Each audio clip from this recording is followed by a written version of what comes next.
இதுதான் இத்காம் ஷஃபவி. சரியா? இப்போ எப்படி நம்ம இங்க சட்டம் சொல்லணும் அப்படிங்கறத பாருங்க. இத்காம் ஷஃபவிக்கு ஃபர்ஸ்ட் எக்ஸ்பிளைன் பிளஸ் உதாரண பயிற்சி பாடமும் நான் சென்ட் பண்ணிடுறேன். நீங்க ஹிங்ஸ் எடுத்து இத்காம் ஷஃபவினா என்ன, இல்ஹார் ஷஃபவினா என்ன, இஹ்ஃபா ஷஃபவினா என்ன அப்படிங்கறத எழுதிக்கோங்க. அடுத்து ஸ்கிரீன்ல தெரியறத ப்ராப்பரா இத பிரிண்ட் எடுத்துட்டு இதுல நீங்க ப்ராக்டிஸ் பண்ணணும். பிளஸ் இதுல நீங்க என்ன செய்யணும், பயிற்சி பாடம் எடுத்து நீங்க சட்டத்தோட எக்ஸ்பிளைன் பண்ணிக்கணும். சரியா?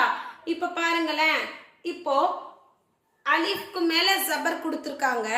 இது ஹரக்கத் சட்டம், நீட்டியோ தெளிவில்லாமல் ஓதக்கூடாது. தாவிற்கு மேல சுக்குன் கொடுத்திருக்காங்க.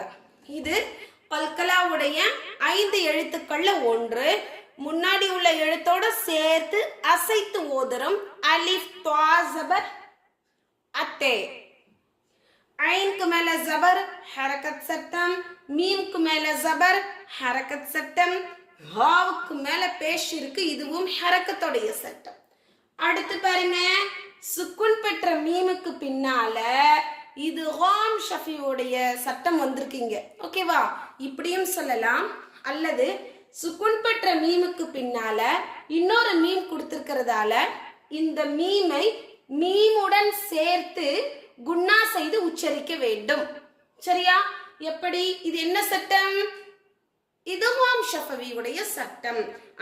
அல்லது நீங்க என்ன செய்யலாம், நான் சொன்ன மாதிரி பார்த்ததுமே ஓ இங்க என்ன வந்திருக்க, மீமும் சேர்ந்து வந்தாப்புல இருந்துச்சுன்னா அது என்ன சட்டம்? இத்காம் ஷஃபவி. அப்ப என்ன செஞ்சிடலாம், நீங்க ஃபர்ஸ்டே இது இத்காம் ஷஃபவி உடைய சட்டம். சுக்குன் பெற்ற மீமுக்கு பின்னால இன்னொரு மீம் வந்ததால என்ன செய்யறோம், நம்ம மீமை மீமுடன் சேர்த்து குன்னா செய்து ஓதுறோம். இது இத்காம் ஷஃபவி. அவ்வளவுதான். அத்அமஹும் மின் ஜூஇன். இவ்வளவுதான் இத்காம் ஷஃபவி உடைய பாயிண்ட். பாருங்க பயிற்சி பாடம். வலக்கும் மா கஸபதும், வலக்கும் மா கஸபதும், லஹும் மா யஷாஊன, லஹும் மா யஷாஊன. ஓகேவா? இங்க சட்டம் எக்ஸ்பிளைன் கொடுத்திருக்கேன். இங்க நீங்க சட்டம் சொல்லி போடணும். இந்த உதாரணம் முழுவதுக்குமே நீங்க சட்டம் சொல்லி போடணும்.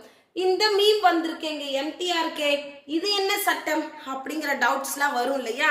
தோ இன்ஷால்லா நம்ம நெக்ஸ்ட் பார்த்துருவோம். இது இத்காம் ஷஃபவிக்கு உண்டான பயிற்சி. ஓகேவா? அடுத்தபடியாக நம்ம இரண்டாவதா பார்த்தோம் இல்லையா, இஹ்ஃபா ஷஃபவி உடைய பயிற்சி பார்ப்போம். பாருங்க,